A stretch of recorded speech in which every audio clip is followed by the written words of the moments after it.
Anio sabotsy faraka amin'ny 30 ny volana May taona 2024. Evanjely masina nosoratan'ny Masindala Luka nalaina tao amin'ny toko voalohany 7:30 hatramin'ny 4:50.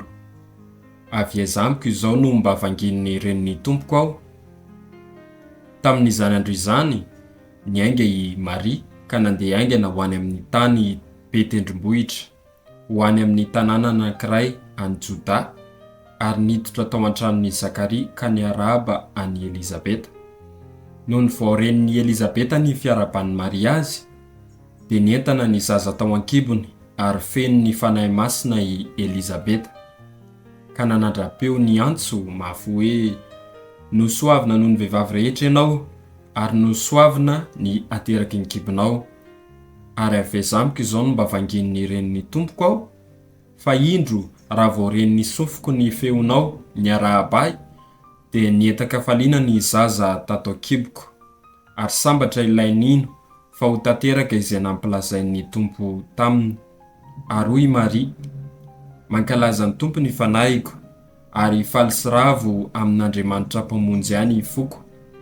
Fa notsinjoviny ny fiambanian'ny ankizivaviny, fa indro hatramin'izao dia ataon'ny taranaka rehetra hoe sambatra aho, satria efa nanao zavatra lehibe tamiko ilay mahefa, ary masina ny anarany, sady amin'izay matahotra azy hatramin'ny taranaka faramandimby ny famindrampony. Na efa asa mahery tamin'ny sandrina izy, dia nampia afiny izay niavonavina tamin'ny fisainan'ny fony.